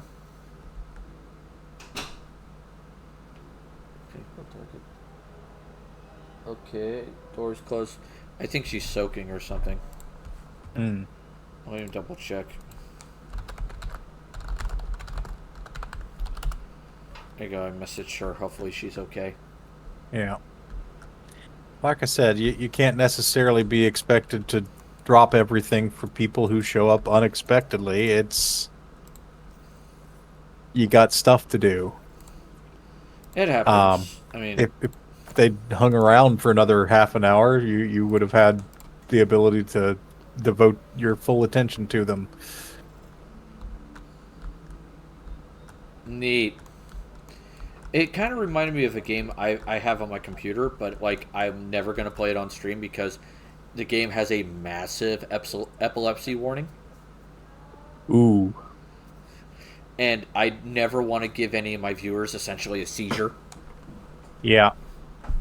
But the game I'm talking about is called Beat Hazard. Okay, I think I've heard of it. Yeah, the premise of the game is it's kind of like Asteroids, but you're fighting enemy ships that are coming into the screen, and there's a boss ship and everything. But the ship's timing, the bullet firing, all that jazz, is to the timing of whatever song you pick. Oh, gotcha. Rhythm game. So it's kind of a rhythm game meets, like, Raiden. Yeah, like yeah. Asteroid Raiden. It's like, what happened here? Who came up with this? Well, I mean, once people came out with what was it, Crypt of the Necro Dancer, I was like, okay, we are doing some really funky shit with rhythm type games. Oh yeah, definitely. There. Okay, do I have enough to build the damn? Yes, I do. Okay, we have enough to do the Chronosaurus. What is it? Large appetite and intolerant. Oh, God. It costs a lot of money to make them. Oh, boy. So I gotta wait a bit. Let's speed up time. If I could speed up time. Yep. You know, when we were talking about the T-Rex having feathers and it being essentially a giant murder chicken, I suddenly had an image flash through my head. It was like Zelda, the murder chicken squad. Murder chicken squad, or indeed. License like, great, now share is in my head. Success. I guess you could say, I got you, babe. Ah, such a bad pun. I'm evil. That's not very nice. Of course not. I'm fucking evil.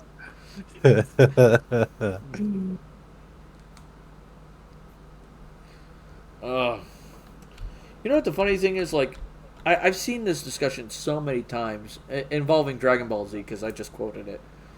Uh-huh. Vegeta is a much better parent and husband than Goku ever was. Absolutely. Okay, Candid Game Ra. Oh, shots are fired. I have had so many people butcher that. Doesn't even faze me anymore. What actually is funny to me is the weebs who insist on pronouncing Gamera in the original Japanese fashion, which just intentionally ignores the pun. Yeah, oh god. I think Cher should have a look-alike contest where the winner goes on stage with her. They could call it Cher and Cher alike. Nice. No! Oh god, what was it that I saw? Like, someone actually went into a look-alike contest, some famous actor and actress. I can't remember who it was.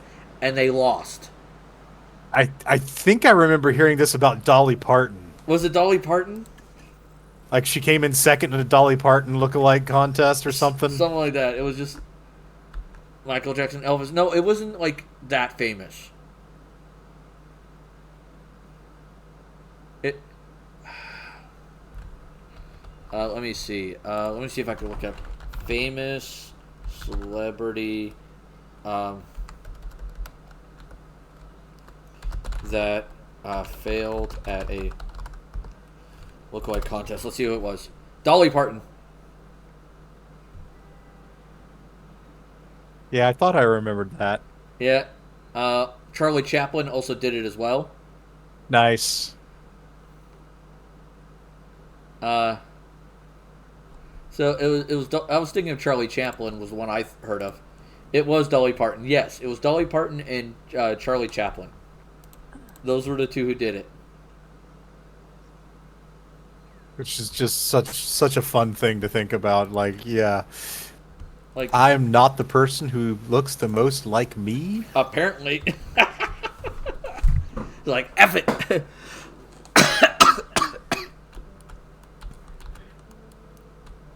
Like, I do not understand how this happened.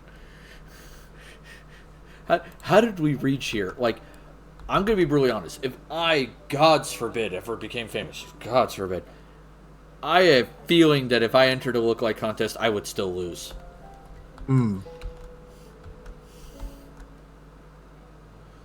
Especially if I went, like, dressed up as my Avi. Because so many people are going to be like, oh, that's not him. He doesn't look close enough to his Avi. No. You'd have to work on your emo hair. Apparently. I have to work on emo hair. I have to get the right top hat with the little goggles. And a much better coat. I don't have a good red coat. Few years back, speaking of lookalikes, one of my players was... I don't remember how it came up, but it was discussing the idea of, like, if there was a movie about the group, who would play each person in the group. God. And the person he initially picked for me was Jack Black. And I'm like, dude, there is no way I have that level of energy. No. Like, Jack Black is straight up manic. You can't see that as, like, legitimately me. Surely. Oh, no. I But, yeah, I was just always amused by that. Like, wow, okay. Let me think. Who I would use. Oh my god. I'm trying to think. I have an image in my brain and I just can't think of the actor. Okay. Like, for me or for you? Or for you. Okay. I'm not sure who the heck would play me. I miss my manic face. It's been over a decade. Yeah, that happens. Woo! Second matter decompressor. Maybe Patton Oswalt. I could see that.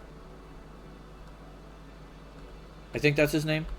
Yeah, I mean, the thing is, Patton at this point, I think, is showing his age a lot more. So, like, Patton a while back. The guy that my friend ultimately came up with when I said I was not energetic enough to be played by Jack Black, the second pick he had was Greg Grunberg. Now, you may not recognize the name immediately, but he was on Heroes, the TV show, and he's been in a lot of J.J. Abrams movies. Yeah, he was in Star Wars, too. Yes, he was in Star Wars, too. Yeah, I could see that. I was like, yeah, I'll take that. Yeah, that fits. Let's see. What do you think? Or we'll get the audience involved too. What actor do you think could pull off my personality / looks? You know my looks. The audience, not so much. They're just gonna have to go with personality. What about the guy who played Creed from The Office?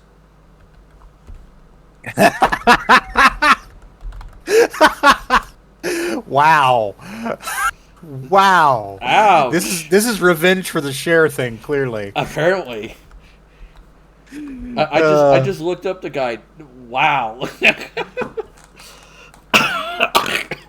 Maybe if he was 50 years younger. Yeah, maybe. Oh my god. Ouch. Let's see. Wisen coming in with the steel chair there. Damn. Honestly, when it comes to The Office, shit, I might be Dwight. You speak with wisdom. Take the age thing as a compliment. Fair. I do love Creed's backstory, where he is just like apparently this criminal who's changed his identity so many times that we occasionally get glimpses of. Let me think. I've never seen The Office. It's pretty good. I mean, I'm not like a huge, like, oh my god, I've got to see every episode, but if I'm looking for something to just kill some time and The Office is on, that is a good, safe bet. So, let me think. In terms of your personality and physicality... Where is Miss Adelka on, Dale? She's in her room. She's not here. Go. Is she playing? No. Why? Because she's relaxing. Now, go chill, bud. But I'm hungry. You're always hungry. I've never seen you not hungry. What can I eat? I'm sure you'll find something. You know, I've seen people say that Jim is a dick, but I don't get that reading. There are at least like 6 people on the show that are way worse people than Jim. Alright. Oh, what the? My screen just... What just happened? Oh. Okay. So, Ruby needs someone with a Circus Barker's panache. So here's the idea that popped in my head, because I've seen, like, when you are, really kind of outgoing and trying to, do the Circus Barker type thing. I've also seen when you're very angry and frustrated, and the age is a little wrong. You'd have to basically de-age him like 10 years, I think, to make it work. But the actor who plays Dennis on It's Always Sunny. Always Sunny. Alright. Dennis Reynolds. Dennis Reynolds is the character, yes. Yep. Portrayed by Glenn Howerton. Glenn Howerton, yes. Okay. I've never actually seen the show, so I do not get the reference, sadly. Okay. Well, I mean, I think he's got a similar shaped face to yours. I can see that. Yeah, he's like an older version of me. Yeah. So I think that his character on the show alternates between just being this really overly charming, almost sociopath charming, to just getting comically frustrated and angry and yelling. It's like a cartoonish exaggeration of a real person. but like he does those two Reported extremes that the very job is well. done. I expected no So, less. so you're saying and I I'm hit both pleased to see that extremes. my expectations I'm saying like have if been you met. exaggerated you to make it like a movie style, you Yeah. could see him playing that. Okay, that's fair. That's fair. I meant geezer. Damn it. Well, let's see if the chat comes up with an option. Because they so far the only option has been Circus Barker. Yeah. How often do these guys need breaks? Depends on how much I work them. And how many orgies they go to. Yeah, that too. What do you mean missing open space? You have a metric shit ton. Buddy, you are chill out. You have 5 squares of fish tank there. 5 circles of fish tank. You are fine, my dude. Gods. Hey, are you playing that? Yes, I'm playing that game, buddy. What's up with black rain? Go eat your carrots. Oh, storm incoming.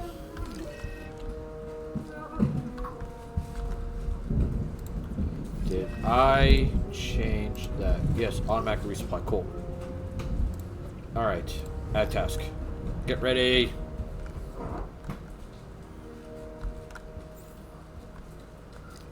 Oh, wrong button. Okay, so they've all rested. Generate a new one. Okay, 2. There we go. Alright, what we got? Okay, you broke. You broke. You're broke.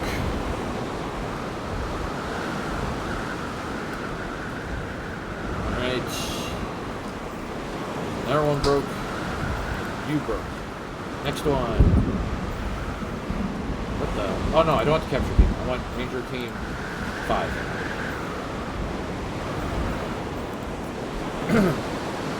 Oh my god, the wind is blowing so hard. I know they want drink amenities. The building's broken. What do you want from me, game? Your soul. Apparently.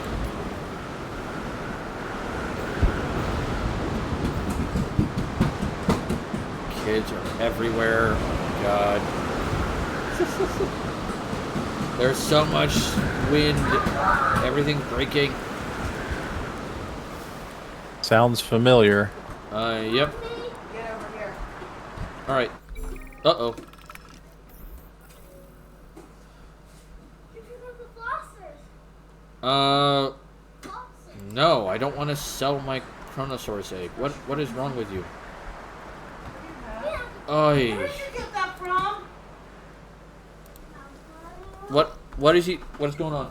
He's got a fucking cookie. Why did you get a cookie? He's supposed to be brushing his teeth. Oh boy. I have a big cookie of chocolate. He took it off with a big cookie? Of the chocolate. Why?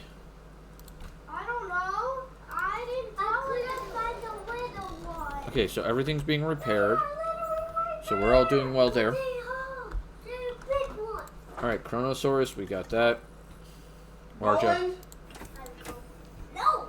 Oh, 3 million. I'm not eating this. Both of you over here now. Alright, we need... No, do not open that. No. What the fuck? But I'm hungry.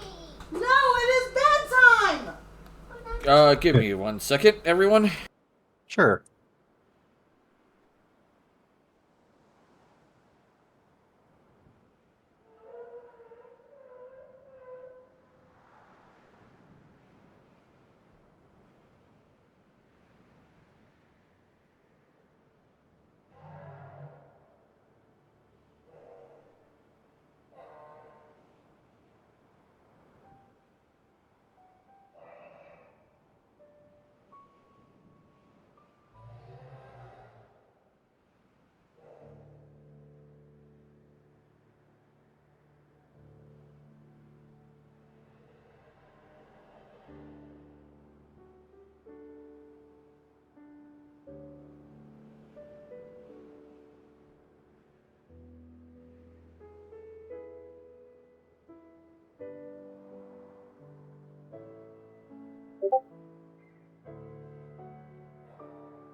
Alright, I'm back. Sorry about that.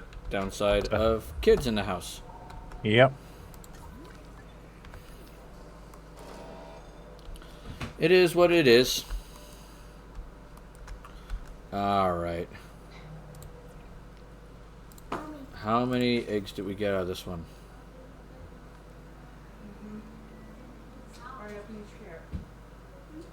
Some dominance. Okay, so we got one there. So I gotta wait for money on that one. Alright, let's save. And let's find someone to raid today. Guys, eat your carrots so you can brush your teeth and go to bed. Alright. You. Back to Twitch. Just chatting. Alright.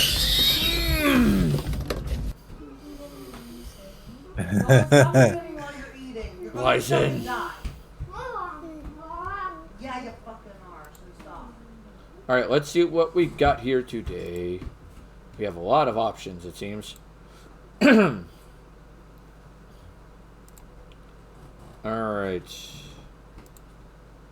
As soon as I get the entire list loaded, good gods. Alright, so while I'm getting this list loaded, I do want to state that tomorrow we will not be having stream. So there is that kind of a downside. We will continue Wildcard Wednesday the following week, where we will be playing Dragon Age. So there's going to be that. Next Monday is Stellaris. Yes. The next episode of Stellaris Eterna.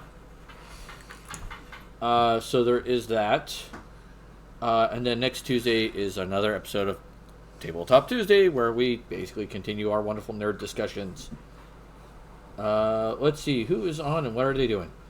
Well, Cabela's doing Fortnite, Melissa's doing Assassin's Creed, Unicorn Girl is doing Elder Scrolls Online, you got Sea of Thieves, Pokemon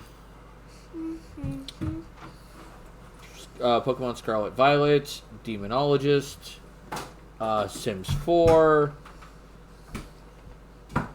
someone's playing Kingdom Hearts, apparently for the first time, Final Fantasy 16, Ryan Ricardo's doing Final Fantasy 14, but he's doing PvP in it, Alistair is doing Final Fantasy 10, excuse me, Zawesome Sauce is League of Legends. We got some Fall Guys. Dungeon Defenders 2. Dragon Ball Xenoverse 2. Outer Wilds, Phasmophobia. It Takes Two. That's always an interesting game. Which one? It Takes Two. Have you heard about it? No. All right. Premise of the game is, and I'll do that one because it's a good one. So the premise of the game is parents are getting divorced, and the kid is playing with dolls, and she doesn't want her parents to get divorced. Like, the parents have just grown apart, things of that nature. Yeah. Owen, stop. So because of that, what happens is the kid ends up making a deal with some sort of spirit or being or whatever it is. Mm-hmm. And both parents are turned into dolls. Like little yarn dolls. Okay. And the entire game is you're doing puzzles that require teamwork to accomplish. Like, each of you are given a different set of abilities, different tasks, things of that nature. And you cannot complete the game without the other person. Neat. Roland, get over here. And it's kind of an interesting idea. It has a very Tim Burton feel to it. Get over here. Yeah, it does. Alright, so with that being said, we're going to raid someone named Kaylee Cat. So we're going to be raiding them. So with that being said, please make sure you're taking care of yourselves mentally and physically. Remember, it is always time for tea in my tavern. And I know you guys show up for the witty banter, but you stay for my fuck-ups. Alright, so I appreciate you all. You guys have a great night. AP has to get one last fireball in. Yes. Oh, before I leave, Derp, I almost forgot something. If you are one of my followers, please use the following raid message. If you are one of my subscribers, by all means, please use the following raid message. Alright? And I hope to see you guys all Monday. Alright? Doodles. Doodles. Get over here.